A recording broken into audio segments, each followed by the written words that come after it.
भला तुम करते चलो हो जाओगे भरपूर। कुछ भी हो अच्छा ही अच्छा, ऐसी भी बातें हो अच्छा ही अच्छा, इतना कहो जरूर तो सब कुछ अच्छा हो जाएगा। जीवन पुष्प मुस्काएगा, सब कुछ अच्छा हो जाएगा। जीवन पुष्प मुस्काएगा। शुभ सोचना सीख लो तुम।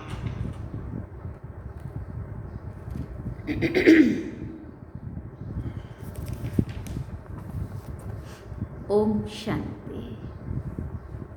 बाबा गुड मॉर्निंग।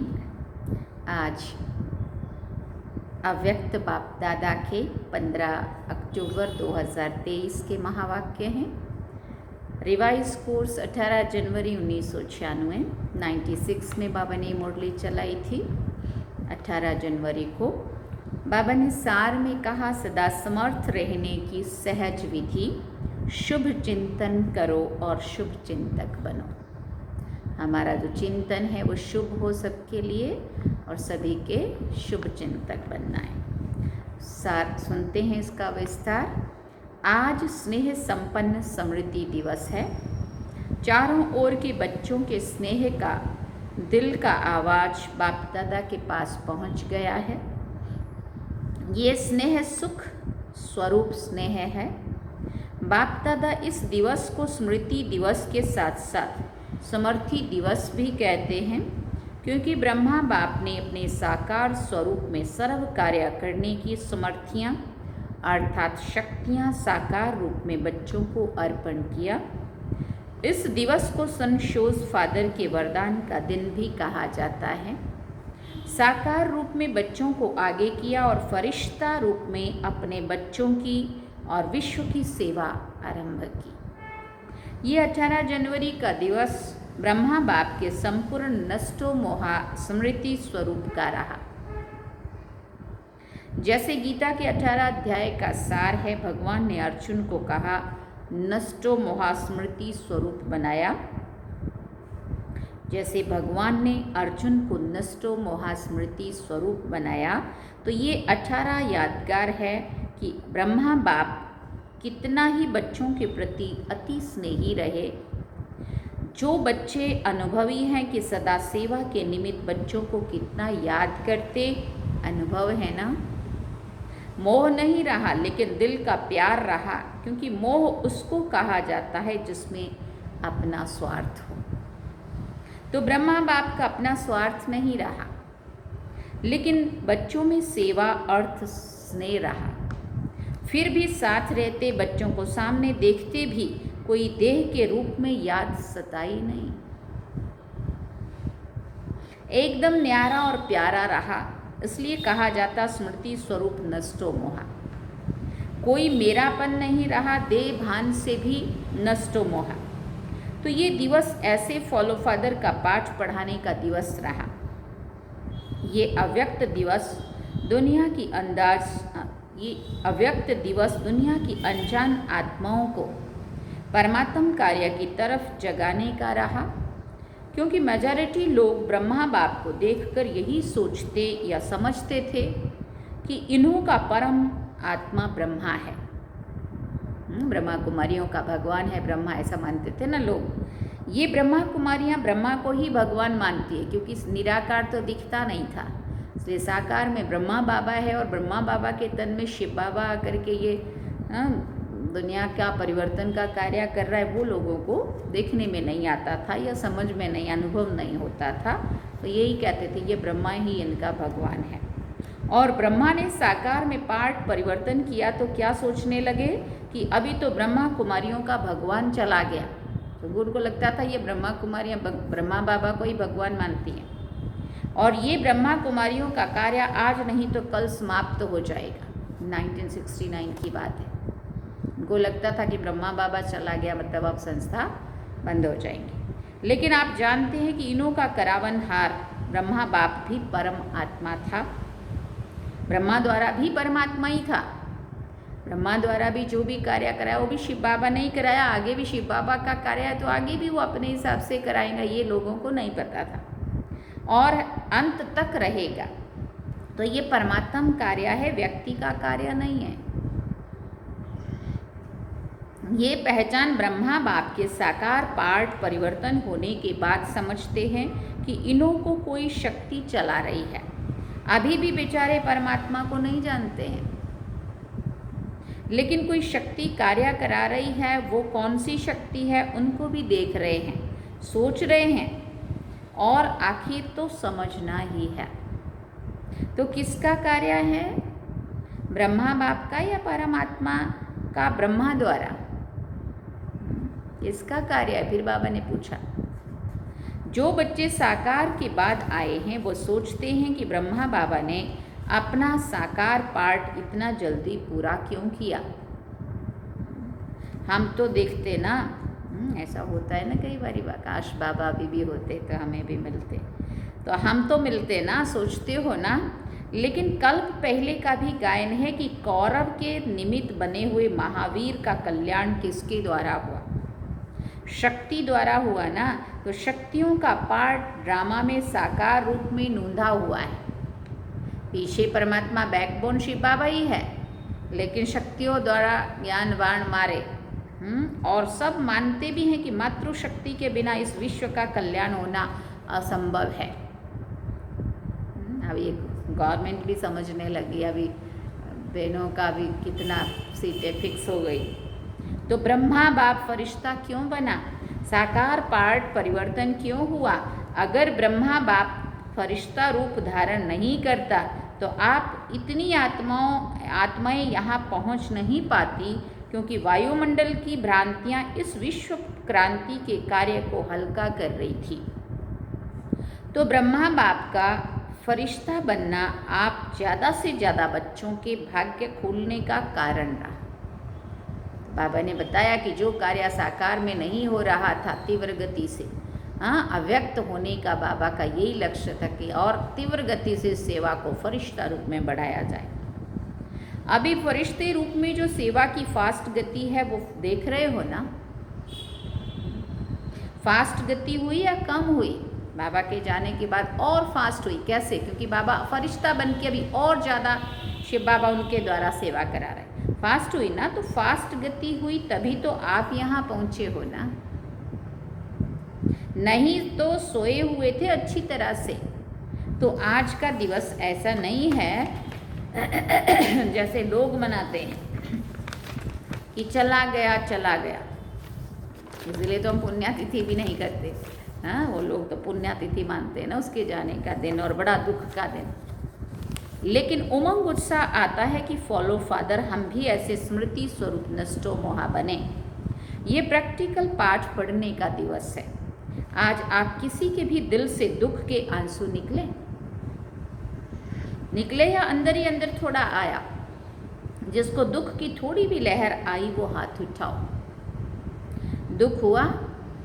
फिर पूछा बाबा, नहीं हुआ?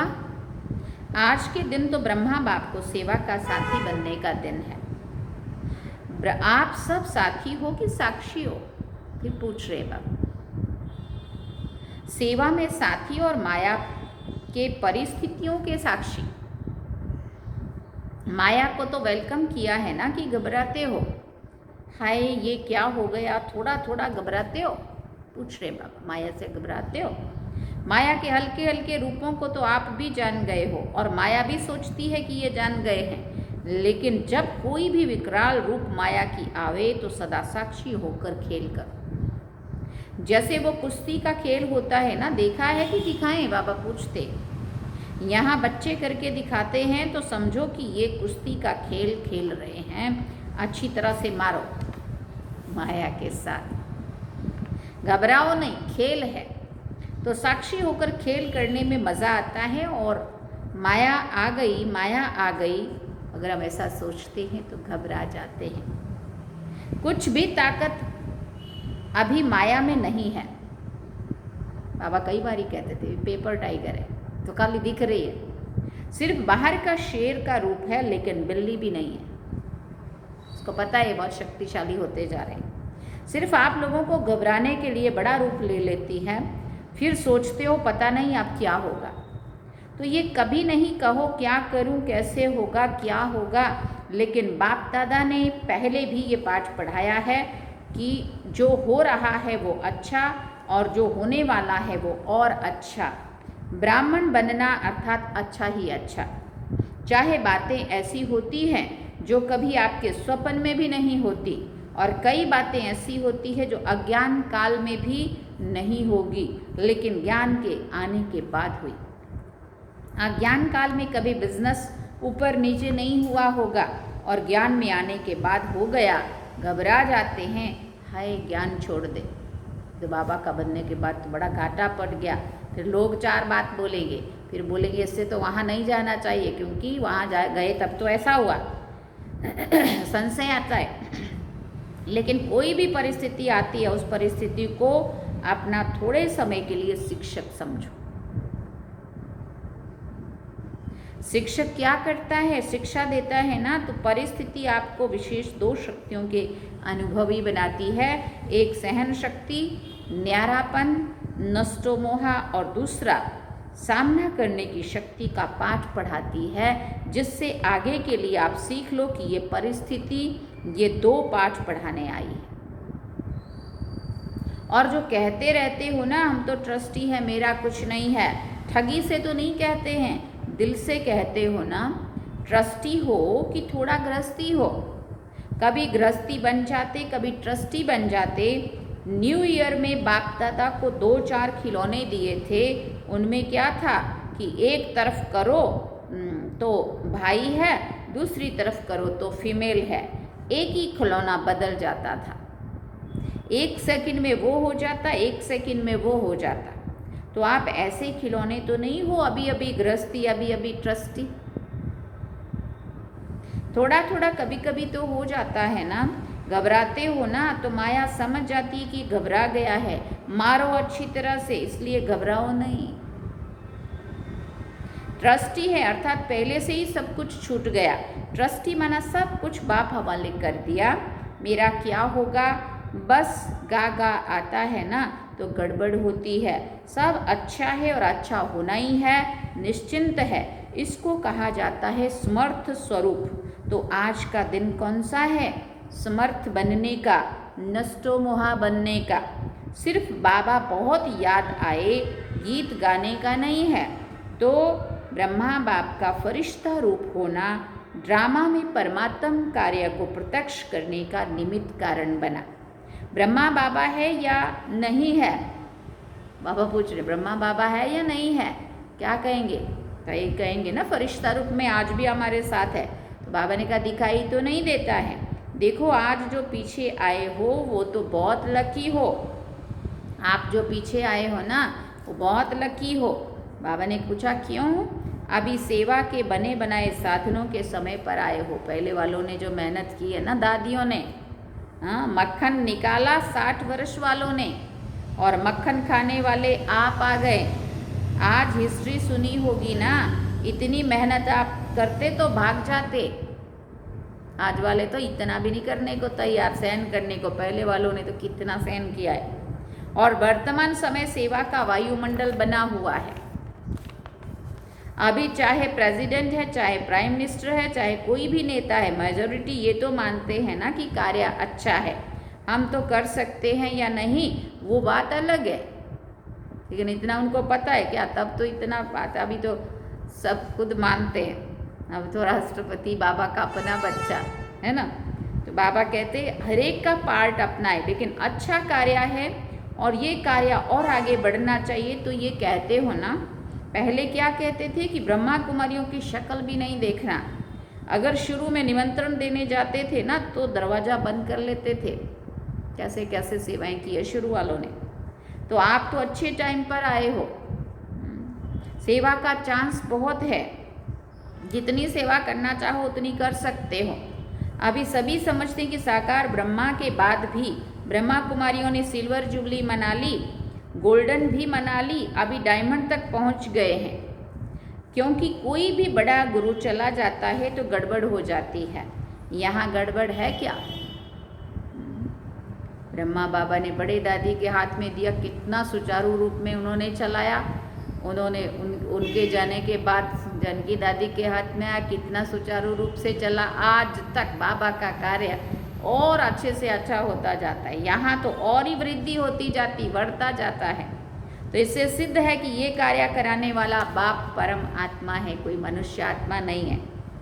यही कारण है कि वो कर रहे हैं ऐसा नहीं, लेकिन बाबा जो संदेश, दादी कहते थे बाबा जो ऊपर से संदेश मंगाते थे, फिर वो बाबा जो कहेगा, जैसे कहेगा वैसे करेंगे। अपनी मनमत से नहीं चलाया। निमित्त माध्यम ब्रह्मा बाप है, अभी भी माध्यम ब्रह्मा बाप है, ये पार्ट अलग चीज़ है। लेकिन माध्यम ड्रामा में पहले साकार ब्रह्मा रहा और अभी फरिश्ता रूप में ब्रह्मा है। ब्रह्मा को पिता कहेंगे, रचता तो ब्रह्मा है ना, तो ये पार्ट बीच बीच में बच्चों की पालना करने के निमित्त है। बाकी रचता ब्रह्मा है और रचना के कार्य में अभी भी अंत तक ब्रह्मा का ही पार्ट है। तो आज सारे दिन में किसके पास माया आई, पूछ रहे बाबा। कोई पोतरा धोतरा याद तो नहीं आया? तो सदा ऐसे समर्थ रहो। और इसकी सबसे सहज विधि है 2 शब्द याद रखना। 2 शब्द याद रह सकते हैं ना, सारी मुरली भूल जाए लेकिन 2 शब्द याद रखो और प्रैक्टिकल में करते चलो। वो 2 शब्द जानते भी हो, कोई नई बात नहीं है। एक है शुभ चिंतन, नेगेटिव को भी पॉजिटिव करो, इसको कहते हैं शुभ चिंतन। नेगेटिव पॉजिटिव हो सकता है और बदल सकते हो, सिर्फ चेक करो कि कर्म करते भी शुभ चिंतन चला। और दूसरा सभी के प्रति शुभ चिंतक, तो शुभ चिंतन और शुभ चिंतक दोनों का संबंध है, क्योंकि जब अंदर शुभ चिंतन चलेगा तो हम शुभ चिंतक बन सकते हैं। अगर शुभ चिंतन नहीं है तो शुभ चिंतक भी बन नहीं सकते। इसलिए इन दोनों बातों का अटेंशन रखना, समझा? क्या करेंगे यही नहीं भूल जाना, क्योंकि अभी देखा गया है कि बहुत समस्याएं ऐसी हैं, लोग हैं जो आपकी वाणी से नहीं समझते लेकिन शुभ चिंतक बन शुभ वाइब्रेशन दो तो बदल जाते हैं। और एक बात से मुक्त भी होना है, इस ब्राह्मण जीवन में मुक्त होने वाले होना।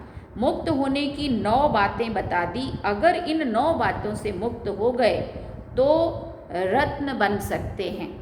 तो आज बाप दादा एक बात की स्मृति दिला रहे हैं, कभी भी कोई भी शारीरिक बीमारी हो, मन का तूफान हो, तन की हलचल हो, प्रवृत्ति में हलचल हो, सेवा में हलचल होती है, तो किसी भी प्रकार की हलचल में दिल शिकस्त कभी नहीं होना। बड़े दिल वाले बनो। बाप की दिल कितनी है, छोटी है क्या? बाप बड़ी दिल वाले हैं और बच्चे छोटी दिल कर देते हैं। बीमार हो गए तो रोना शुरू कर देंगे, दर्द हो गया तो दिल शिकस्त होना दवाई है।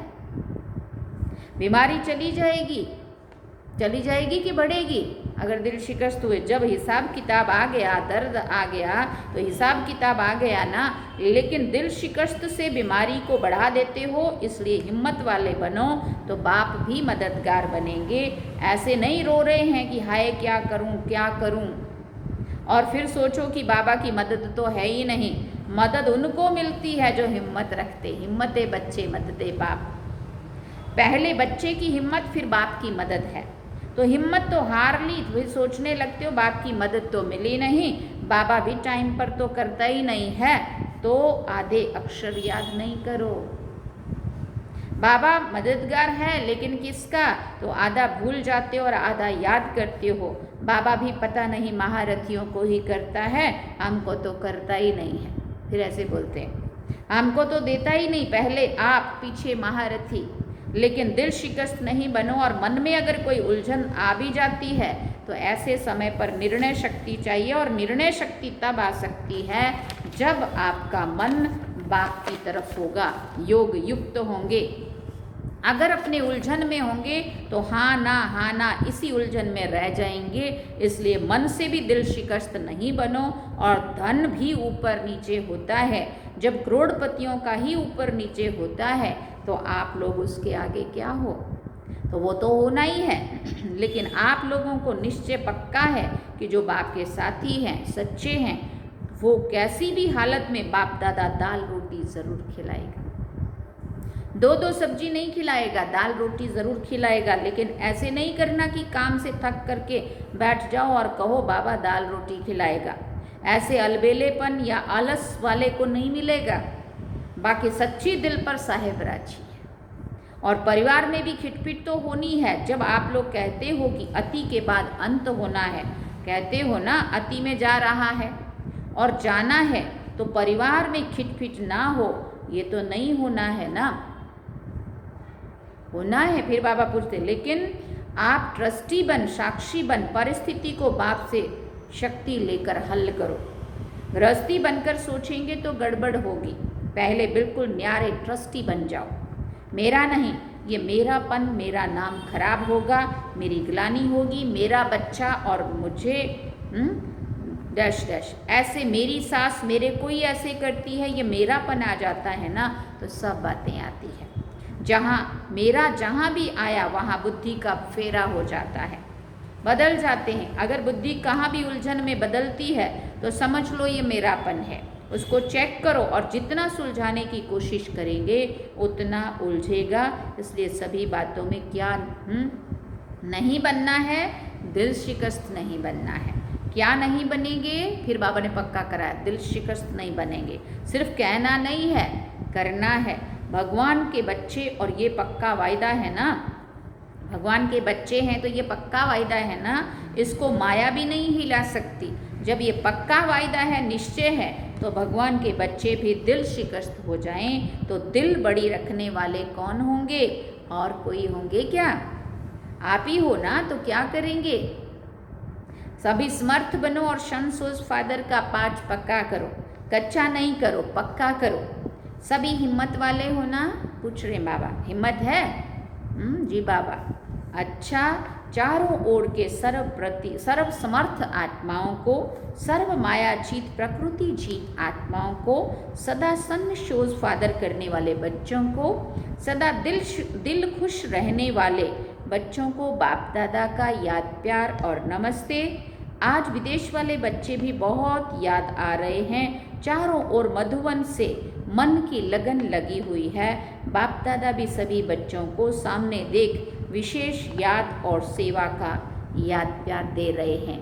हम रूहानी बच्चों की भी रूहानी माता पिता बाप दादा को दिलवा चांद सिकवा प्रेम से याद प्यार, गुड मॉर्निंग, नमस्ते, थैंक यू बाबा, शुक्रिया बाबा। बाप दादा ने 9 रत्नों में आने के लिए जिन 9 बातों से मुक्त बनने का इशारा दिया है वो निम्नलिखित बातें हैं। क्रोध मुक्त बनना, व्यर्थ संकल्प मुक्त बनना, लगाव मुक्त बनना, पर चिंतन पर दर्शन पर मत मुक्त बनना, अभिमान व अपमान मुक्त बनना, झमेला मुक्त बनना, व्यर्थ बोल डिस्टर्ब करने वाले बोल से मुक्त बनना, अप्रसन्नता मुक्त, 9वां दिल शिकस्त मुक्त बनना। तो ये थे 9 बातें। वरदान में सुनेंगे, डबल लाइट स्थिति द्वारा उड़ती कला का अनुभव करने वाले सर्वबंधन मुक्त भव। चलते फिरते यही स्मृति रहे कि मैं डबल लाइट स्थिति में रहने वाला फरिश्ता हूँ। फरिश्ता अर्थात उड़ने वाला। लाइट चीज़ सदा ऊपर रहती है, नीचे नहीं आती है। आधा कल्प तो नीचे रहे, अब उड़ने का समय है। इसलिए चेक करो कि कोई भी बोझ व बंधन तो नहीं है। अपने कमज़ोर संस्कार का, व्यर्थ संकल्प का, देव भान का बंधन व बोझ बहुत समय चलता रहा तो अंत में नीचे ले आएगा। इसलिए बंधन मुक्त बन डबल लाइट स्थिति में रहने का अभ्यास करो। स्लोगन में बाबा ने कहा, मनसा सेवा वही कर सकते जिनके पास शुद्ध संकल्पों की शक्ति जमा है। मनसा सेवा वही कर सकते हैं जिनके पास शुद्ध संकल्पों की शक्ति जमा है। अच्छा, ओम शांति। सार में बाबा ने कहा, सदा समर्थ रहने की सहज विधि, शुभ चिंतन करो और शुभ चिंतक बनो। तो ये थे आज के बाबा के महावाक्य। तो अभी हम चलते हैं बाबा की याद में। चलिए।